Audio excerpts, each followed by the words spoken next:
This time a very interesting add-on, but a little warning here, the add-on is broken, but hopefully the developer will fix it. It is the CubeSurfer, and what you can do with it is here you have a particle system, and if you add an isoSurface, the isoSurface will remesh the particle system. So maybe you can show a little bit what it does. I will add animation here so you can see it better.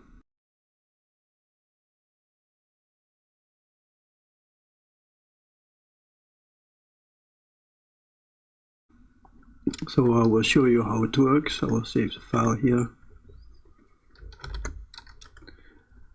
And there is a problem with installation, but I will show that later in the video. So you make, let's change to this view.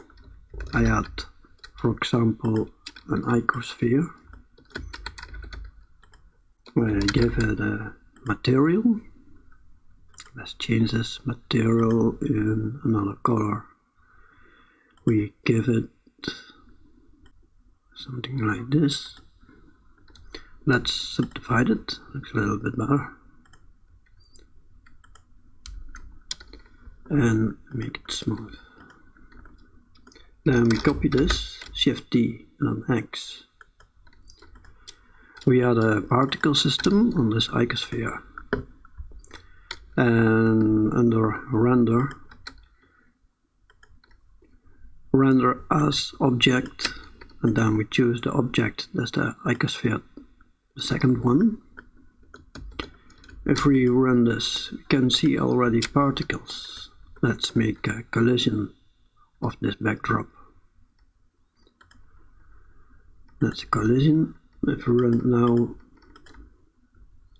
we see like this. I select the first icosphere. I make the render object a little bit bigger, like this. Now if we press Shift A, Mesh, we go to isoSurface. You don't see anything, but if you go to this tab, Object Properties, you scroll down, and then we have to select the isoSurface in the outliner. Then we can add an object, and that is the first icosphere, and that has a particle system. We select that one, and if we run this, we see sometimes those meshes popping up, so we need to adjust the voxel size.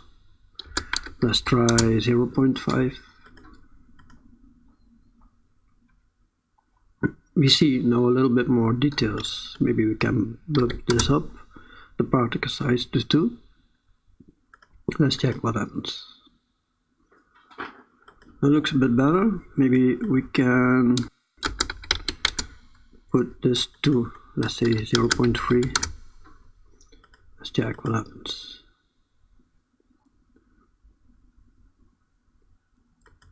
That looks alright for now. We add a material so we can see it better what's going on. So there is a problem, the add-on is still broke. You see that here on GitHub as well. It says still not generating full surface. So you will want to keep an eye on GitHub to check if there is a fix. So, but we can already do some things. Maybe you can add a wireframe.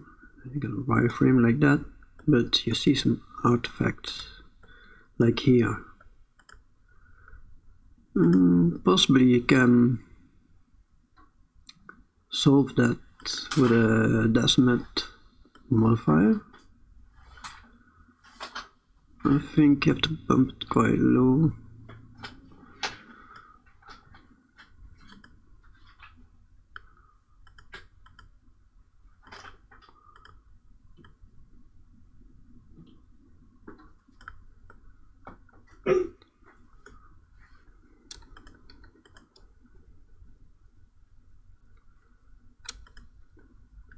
Right, now you can experiment with that. Now the installation is quite difficult, because you will get an error message that looks like this. It says module not found error, no module named CubeSurfer, and that is because if you download the zip file, let's double check here, CubeSurfer. Well, at the end, if you install this zip file, you have to check here in your update. If you're in Windows, update a roaming Blender Foundation scripts add-on in that folder where you have all your add-ons installed. You see here something like CubeSurfer, and if it doesn't show CubeSurfer like this, so no capitals, then you have to change the name. Otherwise you get this error message that CubeSurfer is not found. I believe that is pretty much it. Yeah, you can also get similar effects with a Metaball. We add a Metaball in the scene.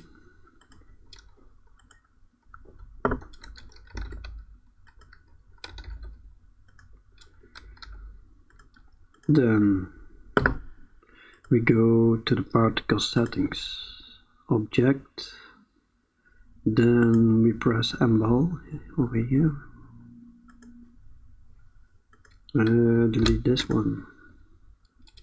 Then if you adjust the Metaball settings, let's say 0.2 or even lower, we give that material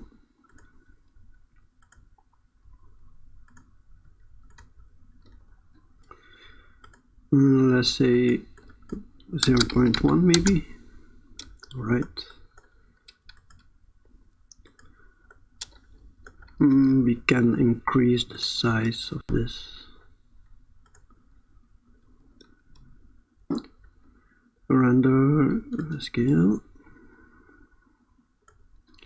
But then, so we got a similar effect with the Metaball. Only if we go to the modifier tab, we select this one, that we cannot add a modifier.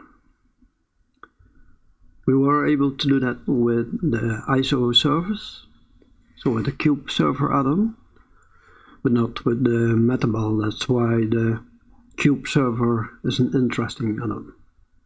Alright.